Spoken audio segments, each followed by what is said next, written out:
Good morning, everyone. We welcome you to the Wednesday, October 23rd of 2019 meeting of the Board of Trustees for the Utah Transit Authority. We invite you to stand and join us in the Pledge of Allegiance. I pledge allegiance to the flag of the United States of America and to the republic for which it stands, one nation, under God, indivisible, with liberty and justice for all.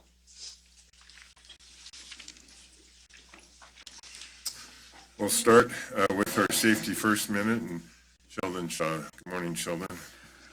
Morning, Chair, Trustees, appreciate the opportunity. Sheldon, Safety Manager here at UTA. And in lieu of Safety Managers today, what I want to do instead is say thanks to our operators. Our operators are out doing a great job.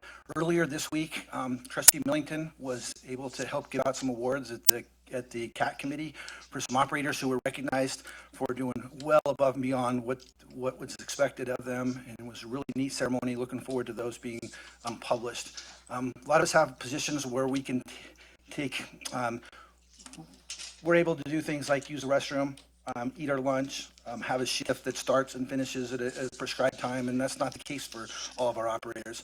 They're the face of our company, and they're out there doing a good job each day. Those of us who take public transportation, we're able to avoid traffic, we're able to not worry about parking, we're able to help with the environment, and that's because our operators are out there doing a good job. And some of the challenges our operators face, if you're a bus operator, what you see all day is people cutting you off. Nobody wants to be behind the bus. Everybody wants to be in front of the bus, and it's a challenging position because of that. If you're a tracks operator, what you see is you're going to have to times at platforms and go through grade crossings, and you're hoping that people are paying attention and they don't have earbuds in and they see that those gates are down and they don't make a mistake in front of you. And we're going to recognize the front runner operator, and one of the challenges they face is with the weight and the momentum of that train. Even when they do an excellent job, that momentum is going to carry them through the scene. And if you think back, I showed a close call video from Center Street, North Salt Lake, where our operator in that case reacted very well and still carried all the way through the grade crossing. And so just want to take the opportunity to say thanks to our operators. Thank you, Sheldon. Next up, item 4 is our public comment period. Bob, do we have comments? We don't have any cards on hand, but we did receive one public comment from Fred Elliott, and that was distributed to the board prior to the meeting, and it'll be appended to the minutes of the meeting. Great, thank you. That brings us next to item 5, which is approval of our October 9th board meeting minutes. I move that we approve the board meeting minutes from October 9th. I second. I have a motion to approve. All in favor, say aye. Aye. Aye. Any opposed? The motion passes. We'll next go to our agency report. And Carolyn? Yes, I just want to just talk a little bit about that incident last Wednesday. As you know, last Wednesday we had the incident with our front runner train and a vehicle that collided in the Centerville area. Trooper Correa from Utah Highway Patrol was on his way to a separate traffic incident when he was called into action. According to Trooper Correa, and as many of us saw, once upon the scene, he did find the driver unresponsive, and he was in the right place at the right time. And we are so thankful he was, as he was able to retrieve that man from the car seconds before it was hit by the train. We actually were going to try to have him here today as a sign of appreciation, but he's doing the Kelly Carlson show, so we're not able to. She beat us out. But we do want to thank him so much for his bravery and his heroism in this, and he is getting, actually, as you noticed, a lot of publicity nationwide, actually worldwide, because actually he has been on some of the posts for like CNN, World News, in those areas as well.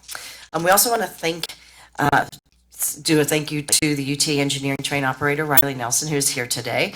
Had he not seen the car's headlights and engaged the braking system, the situation could have been much, much worse for not only the driver, the unresponsive driver, but also for the trooper. So we want to thank you, and today we have a certificate of appreciation. I'm going to have Bruce say a few words as well.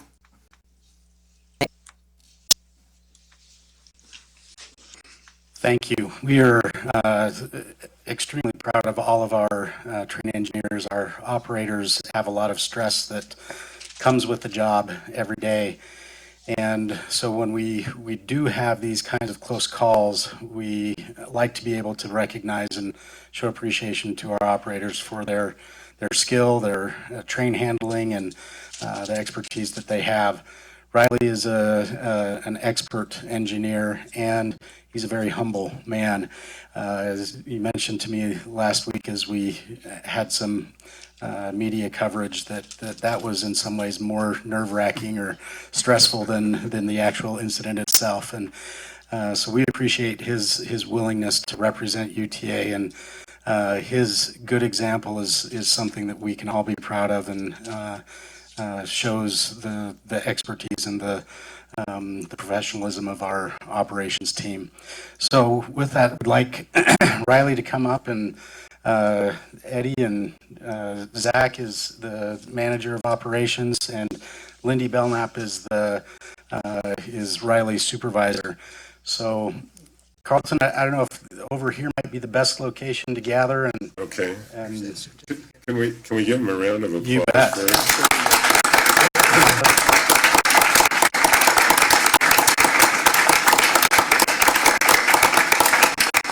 And why don't we assemble over there then? And that'd be great.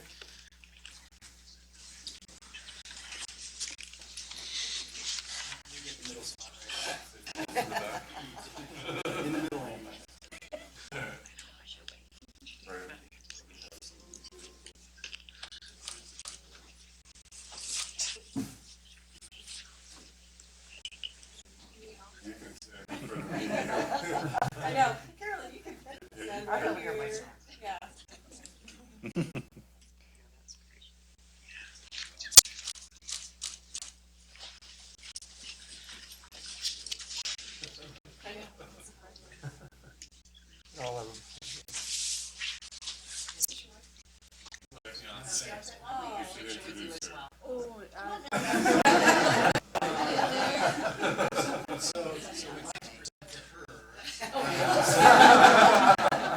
movie and dinner. Oh, that's amazing. Nice.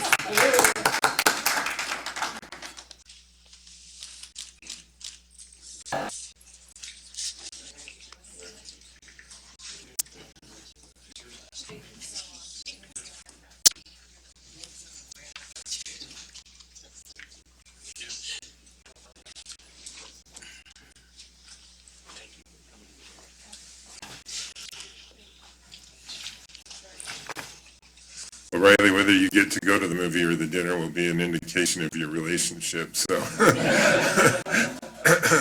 it'll be the test. So, but thank you both for being here, and you're welcome to stay as long as you want, and if somehow you need to go, we understand.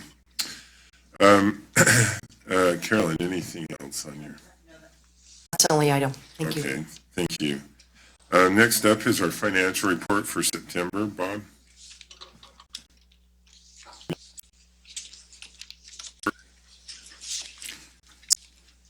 Good morning. We'll head into the dashboard right away.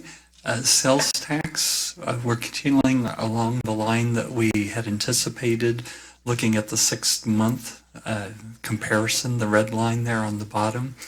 And now the 12-month line is catching up with that.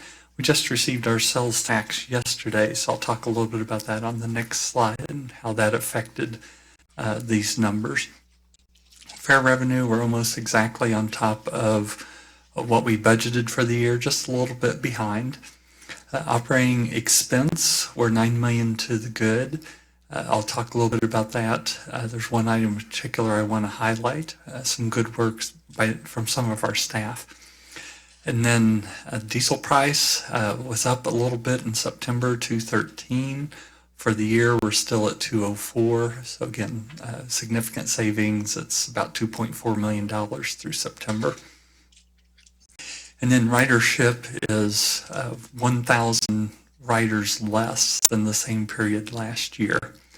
So we're doing well with ridership and maintaining our ridership. Head over to sales tax.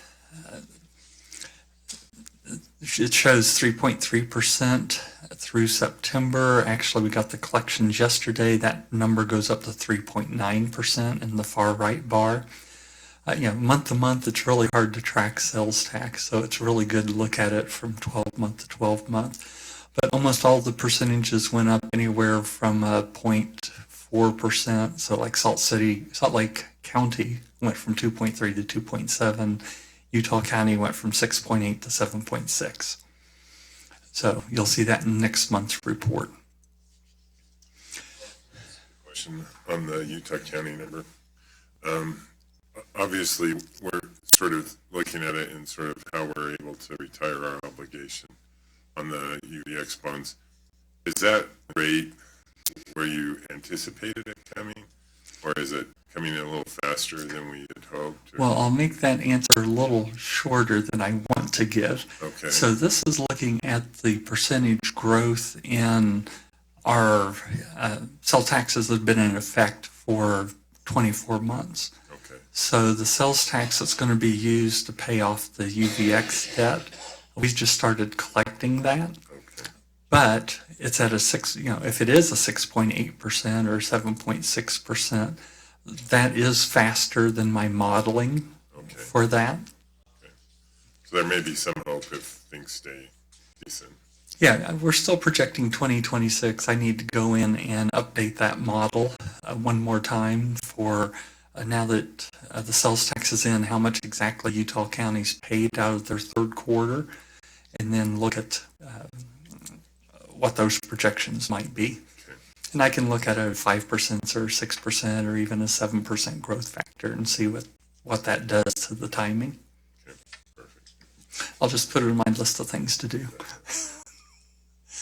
So we showed this to you last quarter, the taxable sales by Supersectors. This is available from the Tax Commission.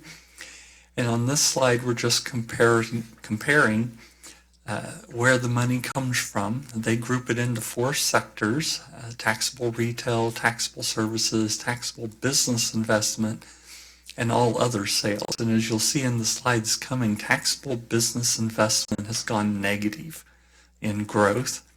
And the first 2, retail and taxable services, have been lower. All other sales have showing 30% gains because of the internet sales. But just to give you an idea of the groupings and where the sales tax comes from. So looking at the quarterly taxable sales year over year, we've now got the second quarter of 2019, it was 3.7%. And you can see there's just been this decline from a year ago. So here's where you can see the taxable sales growth year over year by the supersectors. And the rightmost column is the internet sales. That's 33% growth year over year. And you can see the business investment has actually gone negative for the last 2 quarters, and that's a minus 4%.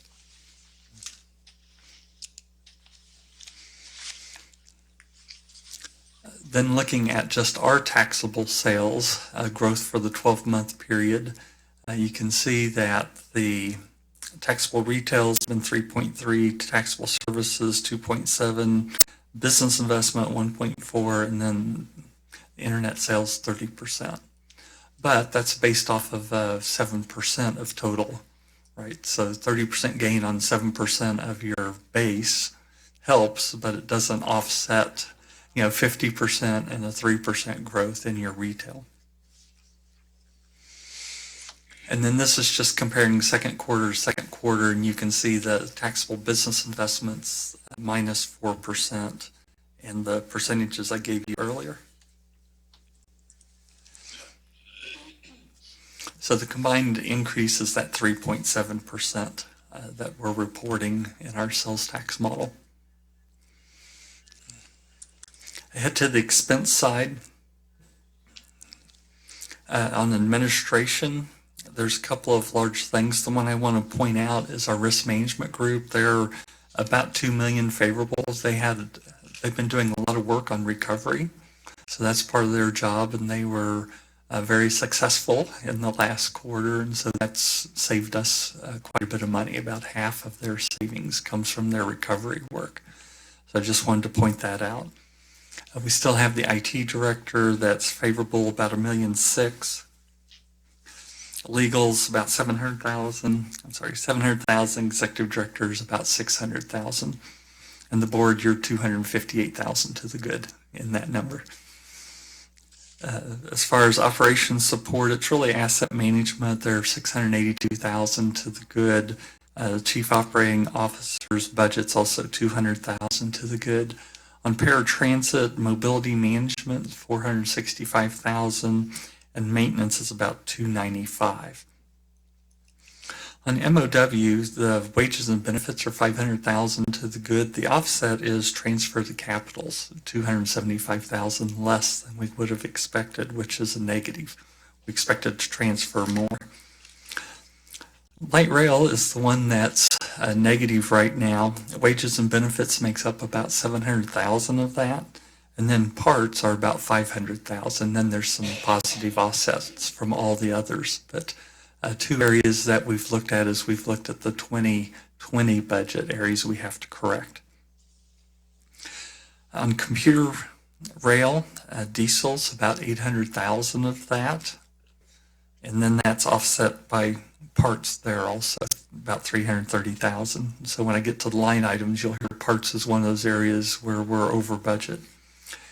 And then on the bus side, it's really two things. There's the maintenance is $1.7 million to the good, and that's offset by operations by about 300,000 over budget.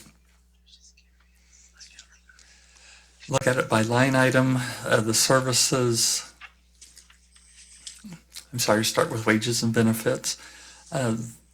We're going to have to look at how we allocate these dollars because we've got operator wages and regular wages are positive, overtime's negative, and those generally offset. So we're just going to have to take a look at those in the allocation 2020 budget. We shouldn't be seeing large variances like that within the individual line items. Again, we're slightly over for the year. As far as services, IT is the largest contributor at 1.1 million. Legal fees were about 700,000 under budget there, and then planning's about 300,000 under. On fuel, diesel's 2.4 million of that. CNG is about 200,000, and all the other fuels are about 300,000. Parts and warranty, that's where you see that we're almost $1.3 million over on parts. Just the parts expense on the warranty recovery, we're offsetting that by about 300,000 by increased warranty recovery. Utilities, that's Bob, probably are those just unexpected repairs? Or I know that there was some discussion of some major failures, both on commuter rail and some other places that just weren't. Yeah, I think Eddie's talked to you before about some of the more expensive parts that we've had to replace this year. So that's part of it for sure. Okay. On the utilities, telephones, almost all of that, about 400,000. And then other favorable ones, purchase transportation, we're $1 million under budget. Insurance, about $2 million, but about half of that's from the recovery work that our group's been doing. And then the next largest is contingency. We're about 800,000 under on our contingency, monies that are set aside in case we need them for some other purpose. That's a quick review of the financial statements. Any questions? Any questions from the board? No. That works. Thank you, Bob. I guess that brings us to item number 8, the third quarter 2019 investment report. Thank you. For several months or several quarters, this has been kind of dull because we haven't had any activity. Actually, in this September, we had the opportunity, because rates dipped fairly low, to sell all of our investments that we held. And so that top section no longer shows any investments that are held by UTA. That money's sitting in the Public Treasurer's Investment Fund now. You might remember that was invested around 2% on average. The PTIF's paying 2.6%, so that was favorable. We should be getting a few $100,000 a year extra income because of that. You go to the middle section, we've got the benchmarking. So the benchmark return, as you can see, it's gone down every month. We use the 3-month T-bill or Fed funds rate, whichever's higher for that. But Zion's Capital and Public Treasures Investment Fund have exceeded those benchmarks for us, so that's been good for us. And then Zion's Bank, that's the money that's held there overnight. It's at 1.8%. So our blended yield is, at the end of September, was 2.53% compared to our benchmark of 2%.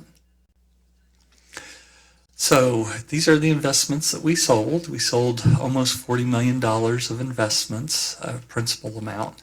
And then the gain on those sales was about $584,000. We almost hit the lowest point in the interest rate environment in September, but we got close, but we still got $584,000 gain. And that's the third quarter investment report. Thank you. Any questions from the board? Right. Well, good.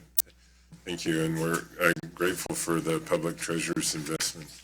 Well, that's certainly been a benefit to us. That brings us to item number 9. Excuse me. Contracts, disbursements, and grants. And our first item up is a change order for bus shelter contract extension with Brasco International. Mary Loretto.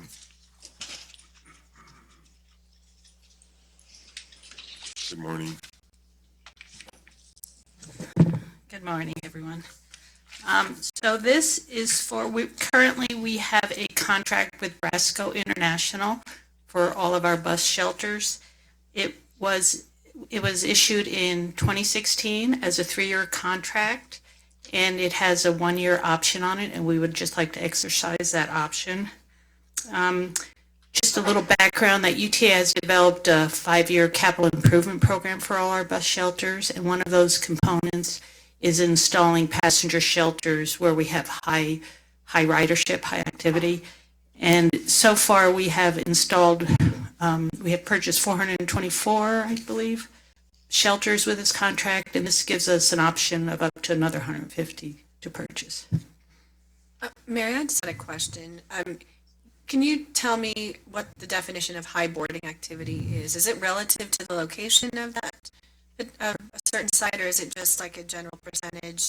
Just curious about. I will, if GJ is here, I will let him answer how they define that. I'm not positive. Having been briefed yesterday, I think I know the answer, but I'll save myself. Didn't get the It is based on the boardings. Total boardings is the amenity, the size of the amenity that gets allocated to that particular location. Okay, thank you. Remind me, and I don't have that document you shared with me yesterday, but about how many boardings sort of get you to a shelter level? About 30 to 50 will get you to what we call a level 3. That's per day. Per day, okay. Yeah. So the time doesn't matter. It is No. actually just if it hits that 30 to 50 parameter. Correct. Average daily weekday. Thanks. One of the questions we often get is the bus stops that are east of the freeway and west of the freeway. Of those shelters that have been put up over the last 3 years, do we have any idea where they were, east and west?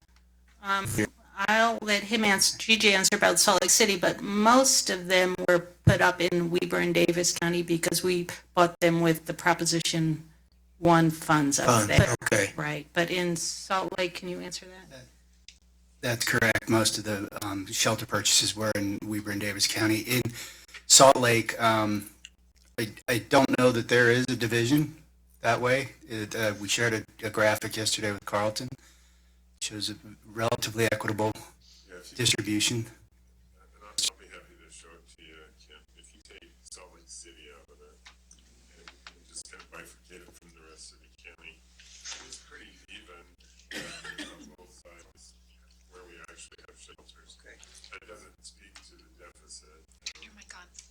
Oh, sorry, I thought I had it on. If you take Salt Lake City out of it, excuse me, And you look at the rest of the county, it's pretty even on both sides. Where we currently have shelters, it doesn't speak to the master plan and where the demands are and those kinds of things, but it's not as disproportionate as you would think. No, I was preparing for the discussion with Senator Maine, and, we'll have that. Did you have other questions? I was gonna ask Mary, are there a lot of providers of bus shelters? I mean, how competitive is this type of a contract? And I assume we're extending it because we feel like we have a more favorable rate than we want. Right, we have a fixed price on the contract. Oh, wow, that's good. So I don't have an exact number, the number of vendors that are available out there, but we certainly will go out for reprocurement when this contract Once expires. it expires. Okay. And is the design our design, or is that design their design? They're typically their standard designs. Okay. So if we go with another vendor down the road, we'll likely end up with slightly different designs. You'd be surprised how similar they are across the industry. Okay. Because I was just thinking, like, in your bus maintenance thing where you have a zillion parts because you have, multiple models, it would be nice to if you have a model you like, to somehow standardize that actual model. We can call that out in the specifications. Yeah. I mean, I'll leave it to the maintenance folks, but it seems like uniformity is to our advantage down the road. Certainly for something like Yeah, that might give Brasco an edge in a future contract. Yeah. Anyway, sorry. I had one other question. When you talk about a bus shelter, does that include the cement pad and anything else, or is it literally just That the would be part of the improvements we do, but these are just for the shelters Okay, themselves. just want to clarify. Thanks. Are there any other questions on this change order? Seeing none, I'll entertain a motion. Mr. Chair, I'll make a motion that we approve the change order for the bus shelter contract extension to Brasco International Incorporated. Second. A motion and a second. All in favor, say aye. Aye. Any opposed? That motion passes. Thank you. Our next change order is for Paratransit Flex Route Cutaway vehicles with Lewis Bus Groups. And Eddie, you'll have to tell us what Cutaway vehicles are. Great. Good morning. So these are smaller paratransit style vehicles. They're referred to as cutaways because they have a van front end. And so when they originally start, they start as a van, they cut the backs off, and then they, put the floor in a new frame and things of that nature. So this is how they're referred to as cutaway vehicles. It does. And so does somebody locally, I guess, do that for us? Is that? No. When I think of Lewis Bus Groups, I think of, aren't they a charter bus service? Or? No, this is a bus manufacturer. Okay. Yeah. No relation. No relation. No relation. So this change order is for 19 paratransit and 6 flex route vehicles for a total of 25 vehicles.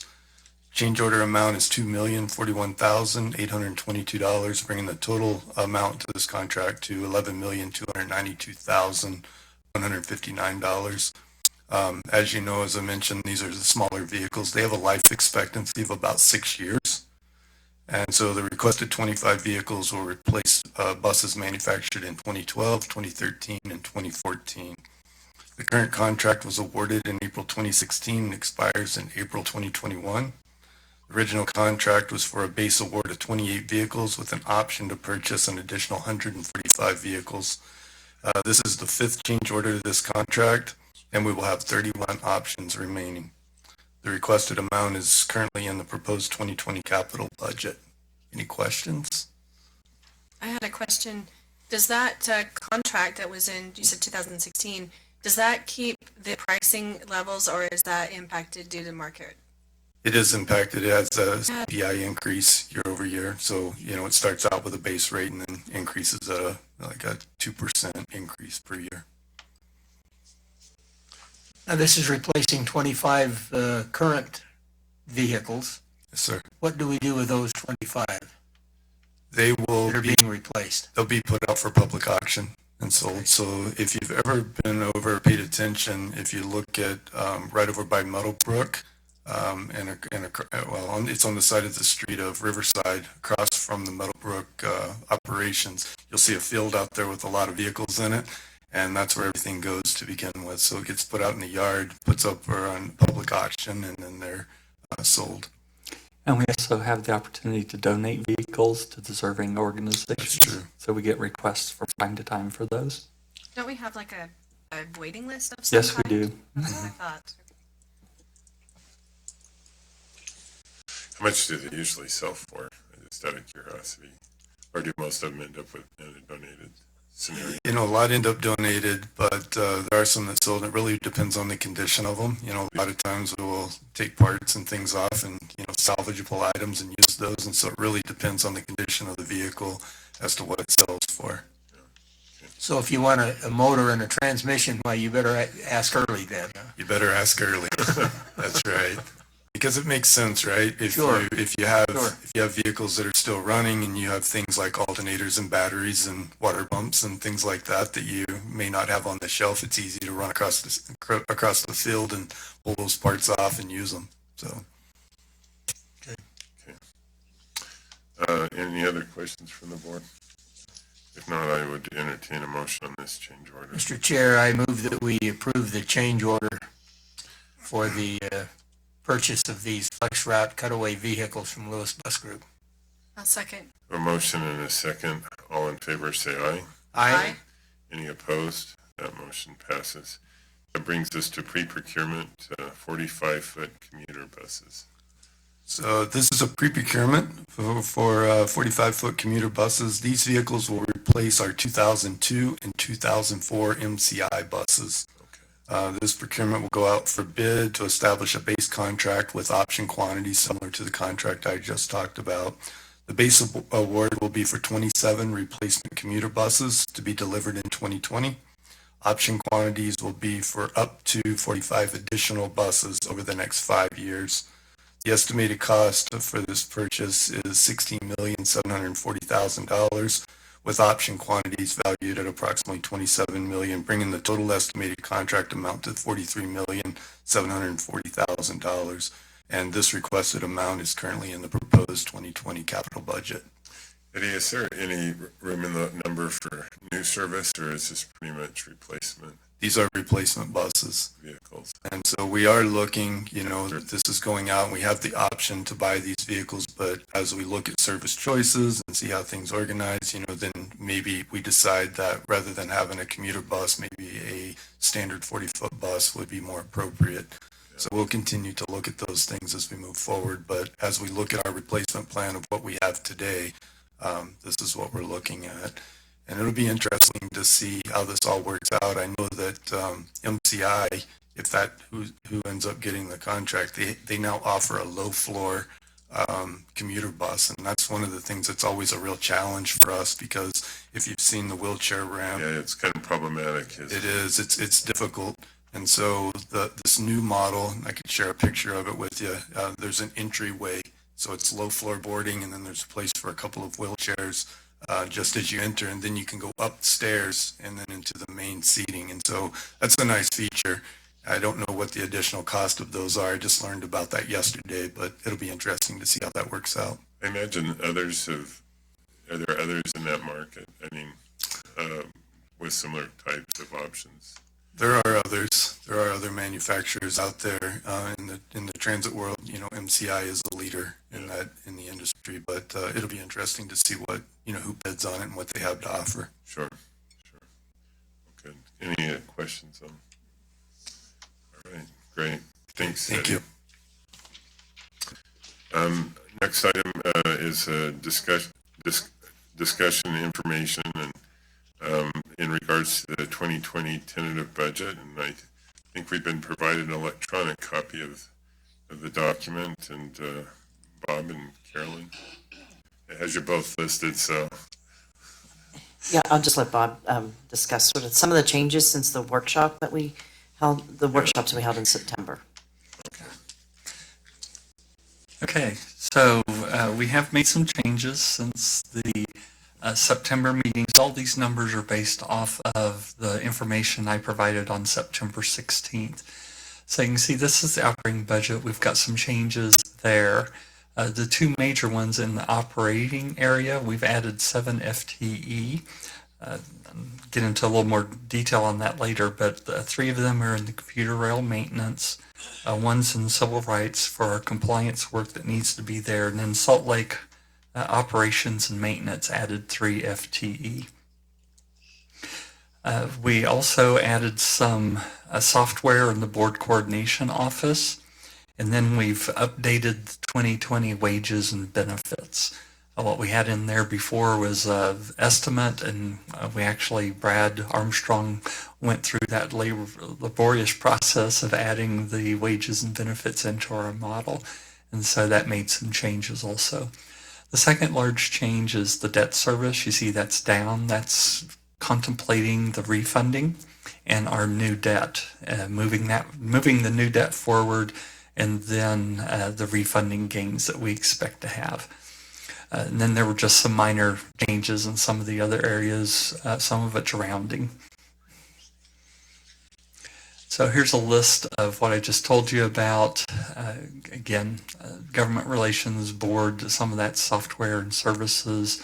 And then we had the three positions, commuter rail, 1 in civil rights.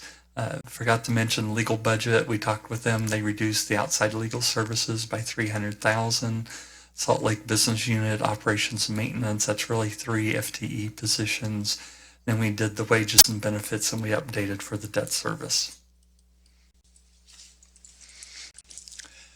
On the revenue side, not a lot of changes. Sales tax, that's just rounding to make all the numbers work. Passenger revenues, we increased that a little bit, took a look at that, and then investment income's down a little bit because of the rate changes, and it's based upon what our beginning and ending balances look like. So not a lot of change there. If you look at the capital budget, there's really no change on the expense side. So what we presented to you is will be in the 2020 tentative budget. The changes really on the revenue side. The board said we want to take the vineyard and put that into the bonding. So that's part of that $20 million increase. And then the other is really just a classification. There's 2018 bond money that we're using for the airport. We had it in UTA funding. I just moved it up to the bond proceeds because it's really from bond proceeds. Still UTA funding, but I think that's a better classification. Can I ask a question on this one? And I don't know if it pertains to here or if it's something we need to do later. Or there was some discussion, and we had an example recently with the University of Utah where they wanted to give us $200,000 to close the gap on some of the work we were there.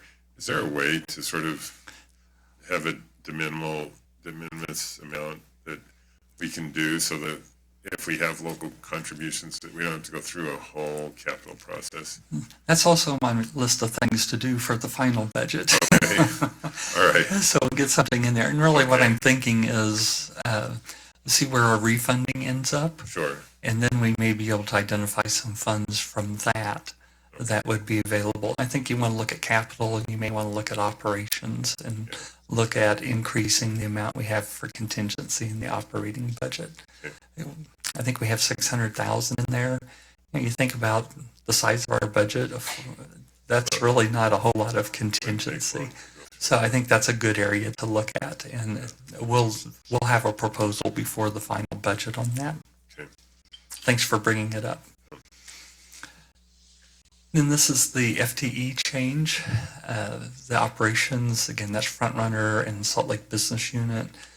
My group's up 1 because we're transferring a position from legal.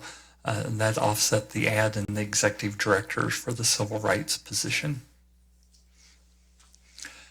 As far as the time frame, we got this updated. Good. The public hearing's on the 19th, but next week we'll have the tentative budget. And you'll pass a resolution, hopefully, that adopts the tentative budget, sets the public hearing. Public hearing's set for the 19th at 6 p.m. here. Then we'll talk to the local advisory council on the 20th, see if they have any thoughts on the tentative budget. And then we'll do a similar presentation as we're doing today. Here's the changes from the tentative budget to the proposed final. And then we'll ask you to approve by resolution the 2020 final budget on December 18th.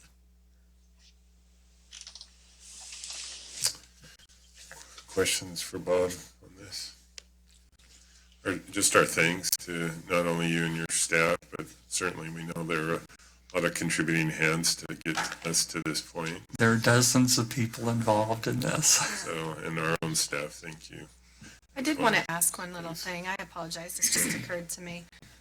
On the public hearing that it's at 6 p.m., how do we get that information out? Is it just standard information and people can look up on our website, for instance? I just want to make sure that gets out. Right, Is so really where I'm going with that. Yeah, so Nicole's group will be putting together a communication plan for that and try to reach as many of the public as we can to let them know there's a public hearing. And I would expect you out on November 20th, even though it's not a formal public hearing on the budget, you would probably entertain comments on the budget between now and the end of November. And of course, we send out materials, we're required by state law to send out materials to all the 85 cities, the counties, the governor, the legislature, and we prepare a packet of information to send out. And it includes the budget book that I think you've been given a copy of electronically. Any other questions? All right, Bob, thank you. Next item up for discussion is our UTA Fair Policy Update. And Monica. Good morning. Good morning. So I've got 3 areas today to update you on. The first is the UTA Fair Policy. The second is the Low Income Initiative that we had discussed a couple weeks ago. And then the final thing will be the cost of collection model. So as you will remember from a prior presentation I gave, I talked about 3 key elements of the fare system. And those, as a reminder, are policy, pricing, and payment. Looking first at policy, a revised framework has come into place regarding UTA policy and SOPs. The highest level is the board policy. We did complete that a couple months ago, and so now we're working on a final draft of the UTA Fair Policy that you will be able to review. We have several corporate policies in place right now that we're combining into that single UTA policy, and then some of those corporate policies are actually moving into SOPs in one of those 3 categories because they are detailed enough that they can be in an SOP as opposed to the fair policy. So the framework, this will be organized into 2 areas, which would be the ones I mentioned earlier, pricing and payment. And I won't be getting into details of the fair policy today, but you can see some of the information. Pricing will include things such as base fare, adjustments to base fare, discounts, free fare, special pricing, transfers, and complimentary passes. And then on the payment side, we have validation and enforcement, fair media, and fair products. I do, however, want to give you a couple of examples of some of the considerations that will need to be made regards to the policy, and that will be an upcoming discussion. So the first is pricing related to items referenced for free fares and special priced fares. There's several groups here in this list that you can see, so much so that I had to use the entire slide to get through all of them, and this isn't even all of them. We've got children, ranging from children to personal care attendants, homeless, and we need to make a decision looking at those 2 categories. Are these groups that we want to ride for free, or are these groups that we recommend they participate in a reduced fare program? And this policy then will reflect the end results of this matrix, but there are a lot of groups, there are a lot of needs out there, and so depending on where we want to go with an organization, either allowing them to ride free or at a reduced fare, this will be a decision that we need to make. The second example is a payment-related item referencing fair validation and fair enforcement. So there are 2 sides of the scale that we can look at, and depending on who you ask, everyone has their own opinion on the direction that UTA should lean. But the important thing is that we identify the direction in the policy so that everyone can work towards the same goal. So to the left-hand side, we're taking an approach that would say zero tolerance, criminal and civil and criminal citations are issued. We refer people to collection agencies if they aren't paying their fines on time. We take an attitude of no fare and no ride. However, the other side of this equation would be that we're looking to have a customer-focused experience for those that violate their void fare disputes, especially with our operators, limit the customer complaints that we're receiving through customer service, and really see it as an educational opportunity to help people understand where they can get their fare, how they can pay it. And the last example here is payment, and this is related to items referencing fare products. And so this is the last policy consideration item that I'll show you, but you can see these 5 tables in no particular order. They reference all of our various combinations. Currently, we have over 60 fare products, which actually doesn't take into account our front runner station by station structure. So in order to start simplifying the fare structure, we need to begin eliminating, combining, and rearranging these options. So I didn't include this matrix. I do have it here. These are the 62, but I will share with you an example. This example being a bus. So for local bus, we have 3 products, a one-way, a day pass, and a monthly pass. We have fare media, that is cash, fare pay card, mobile ticketing, a paper pass with a sticker for reduced fare, and a paper pass without a sticker and tokens. Our discounts include 10%, 20%, 25%, 40%, and 50%, which leads us to 11 price points to accommodate the homeless, reduced fare, fare pay, and public fare riders. So that is an opportunity that we will have to discuss these combinations and what we feel like would be the best way to rearrange them to help simplify our fare structure. Moving on to the low income initiative, we've been doing some work and pulled together some recommendations on potential working group contributors, and I'd like to share some of them with you. We do have contacts within these groups, the first one being congregation and other religious organizations, such as the LDS Church and Catholic Community Centers, and homeless shelters, the Road Home Shelter the Homeless, the Lantern House Rescue Mission of Salt Lake. Others from either the health service organizations, government organizations, and school districts. All of these are groups that have a lot of interest in a low-income program and or contribute to a program of something or some nature right now. And then we could also involve members of our own staff, internal UTA, including obviously my team, customer service, special services, civil rights, finance, community relations, marketing, and innovative mobility.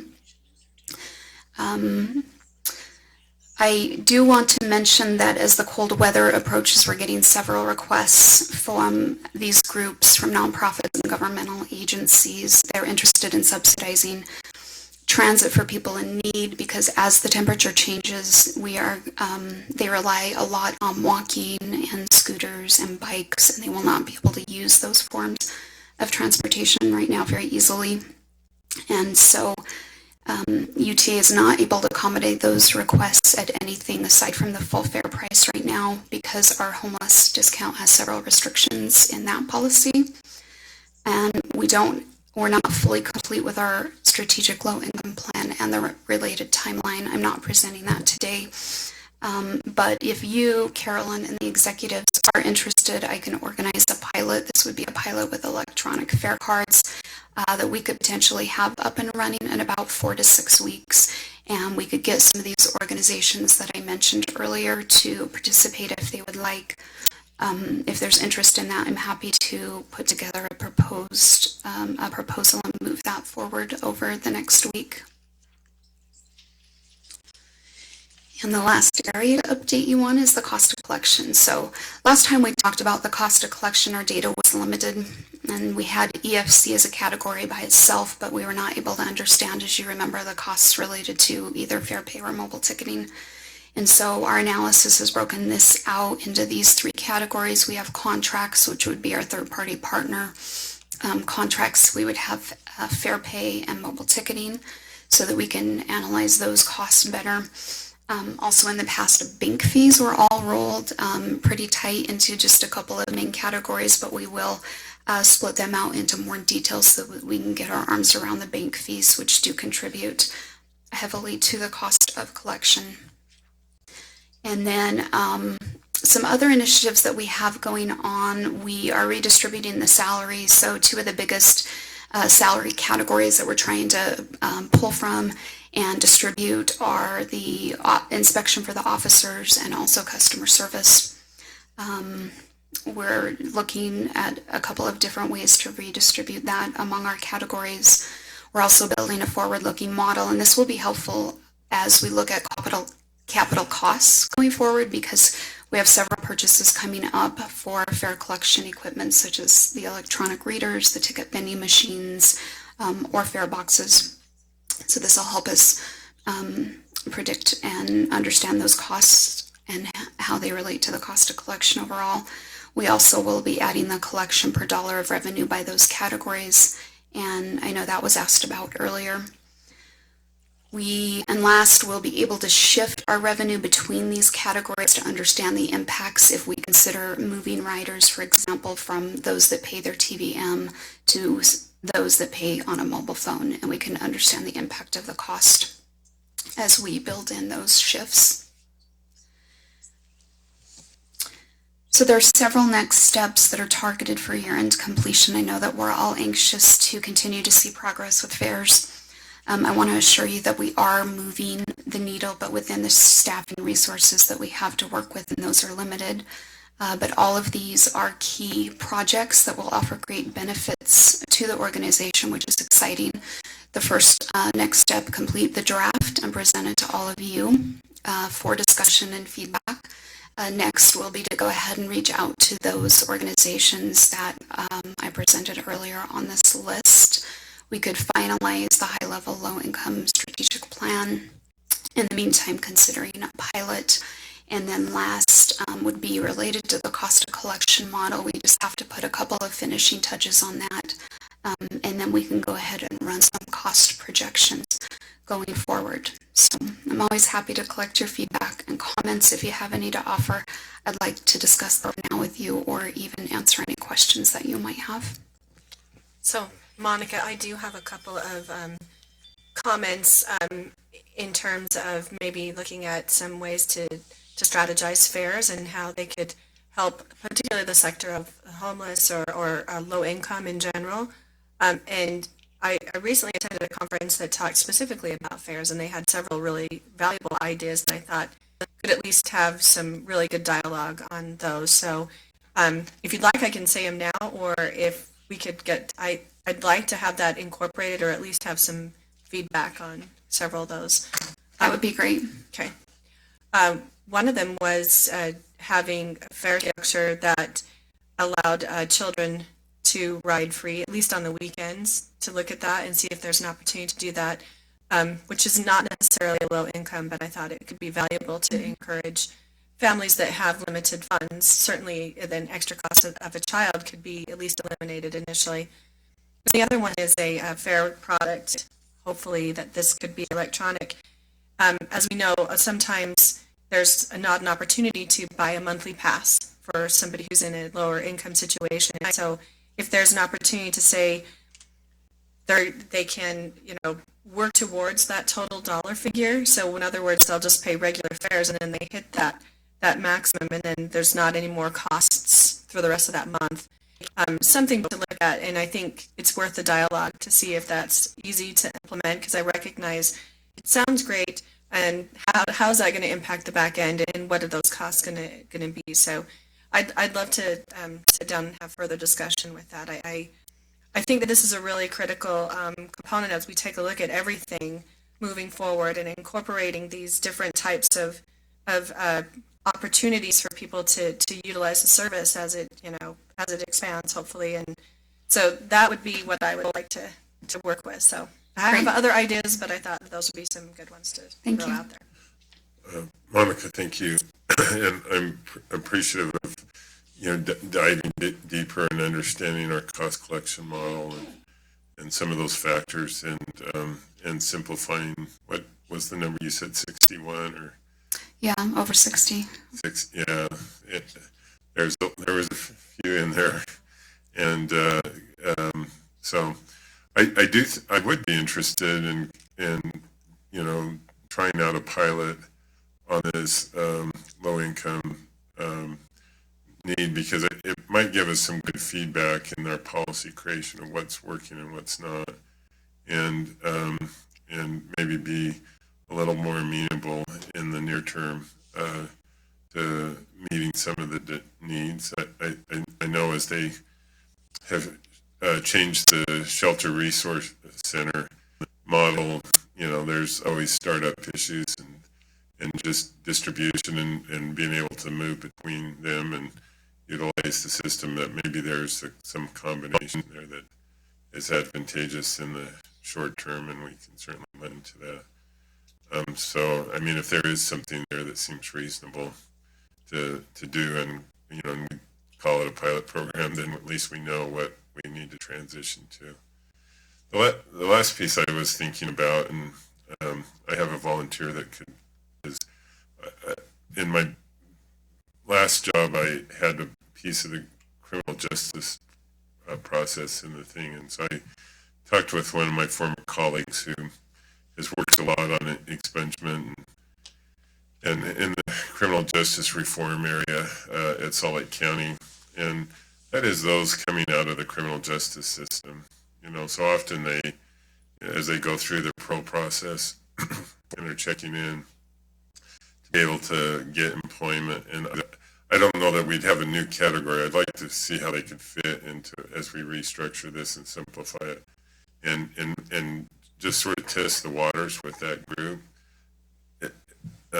It's secondary probably in nature to some of the things that you've been working on, but really often access to employment, access to meeting, court obligations are more often tied to transportation, and I think if we can lend ourselves to folks, and then I think down the road, we've even talked about looking at some changes in laws to facilitate folks to being drivers and other things in a shorter time frame. And so it's more of a holistic thing, but it's something to think about.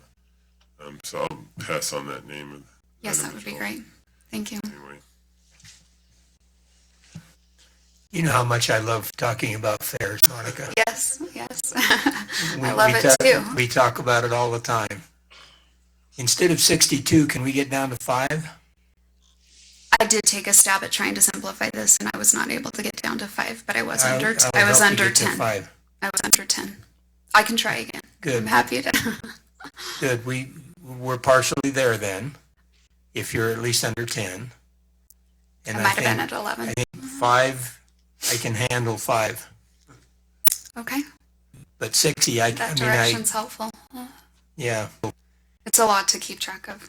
it really is. And you and I've had these conversations, especially around what Utah County has tried to do with the people coming out of the judicial system, and we've found it quite difficult and complicated to take care of those needs, when I think it could really be done much simpler. So hopefully we're able to not modify what has been, but start over and build something that really works in a really manageable sort of number. And I'll be looking for the number 5. Okay. Noted. I'm sorry. One thing you mentioned it, and I think as we look to draft the policy, and unfortunately, I have a lot of background in parking tickets, not in receiving them, but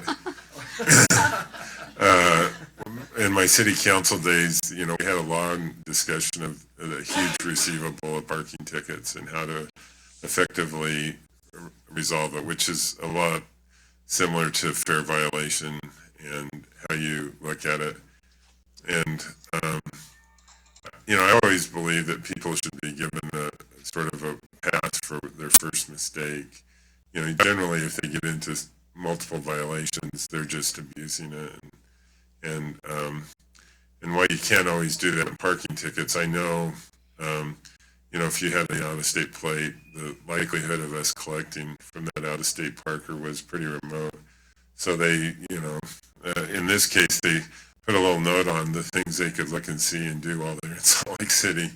I don't know that we will get there, but, for our first-time violators, being able to hand them, here's how you can ride the next time, and basically do what you do, and I don't know if there's a way to sort of put them in the system as having received a pass, so the next, that they, don't do it, that there's some violation. I do know, at least it's been a few years, but it was a lot easier to pursue them on the civil side.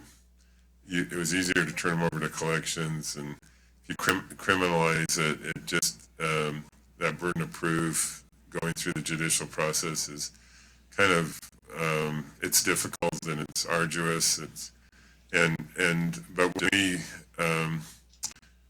when we at some point for, constant abusers, we did turn it over to a collection system process. I think at one point we brought it, the city brought it in-house, but it more than paid for the collection agents involved in it, and more importantly, it just kept, rewarded good people who followed the rules. And so I just wonder if there's some process that, is the first part is a teaching process, and after an abuse process is then followed up. And can I speak to that, Carl? Sure, come on forward, Nicole.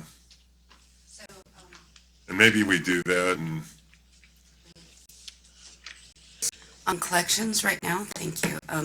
We do warnings, so so our police officers give quite a few warnings, and we can talk about this when we come present on customer service. We can talk about the citation process that's under customer service.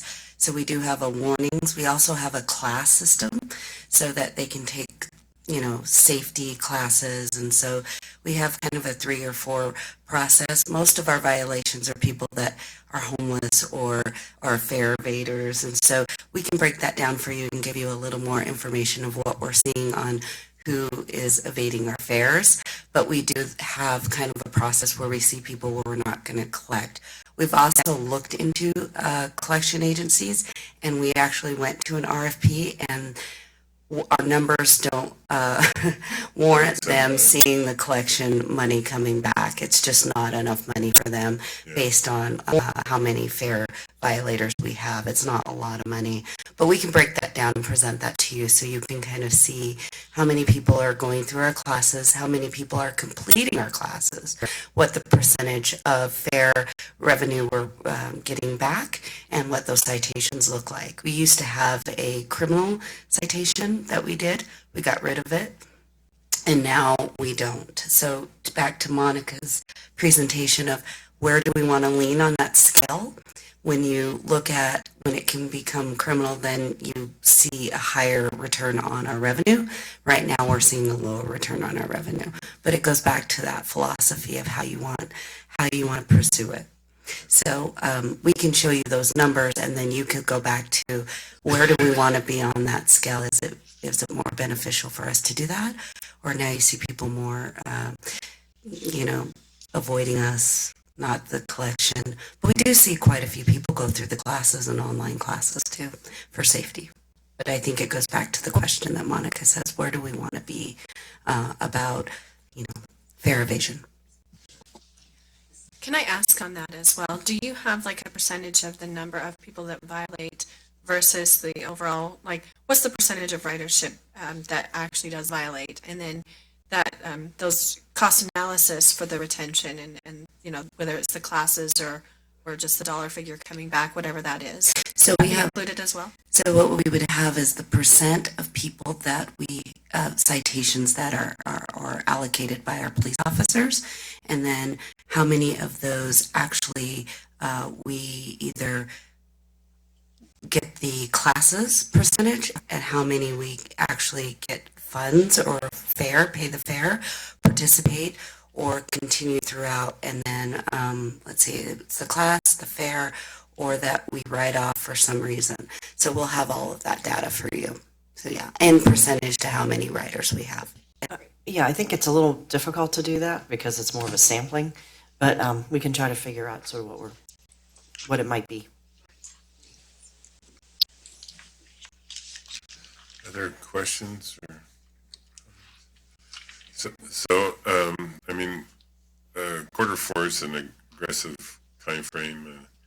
Do you still feel like that's a reasonable time frame? Or, I mean, you never like to shorten your goals, but There's a lot to accomplish, but I think what we can do is sit down and maybe prioritize a couple of things so that if there aren't any missed deadlines, we can all be on the same page about what we want to take priority. But we've come a long way with a lot of that work, and so most of it is us tightening it up. But I know that we are going into the holidays, we are going into fewer board sessions, so. I think we'll come back with a schedule. It may be here. It's not going to miss. If we don't hit by the end of December, it'll be close after. I do think we're going to need some time to go out once we have a draft policy out there to really do some good community outreach, and before we have and report back to the board on how that's going. So when we finalize that policy, will really be dependent on how comfortable we are with the final sort of determination of all the fair media products and everything else that we'll be doing. great. Well, thanks, Monica. We look forward to ongoing dialogue. Thank you. Next item up just note that our next meeting will be on October 30th of 2019. And then we're now going to go into closed session for purpose of discussing pending or reasonably imminent litigation. We'll be convening over in the engineer's cabins conference room. I'll entertain a motion for that. I move that we go into closed session. I'll second. I have a motion and a second. All in favor say aye. Aye. Aye. That motion passes, and we'll go over there and then come back later to adjourn.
Oh, okay, hold on a second. And hold on.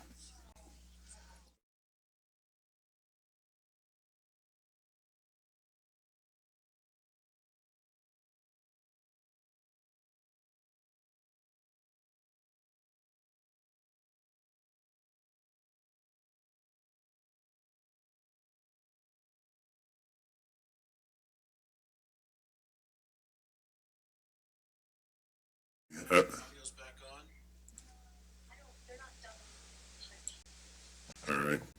We've returned from our closed session, and that brings us to our final for adjournment. I make a motion, we adjourn. Second. All in favor, say aye. Aye. Aye. We'll stand adjourned. Thank you, everyone.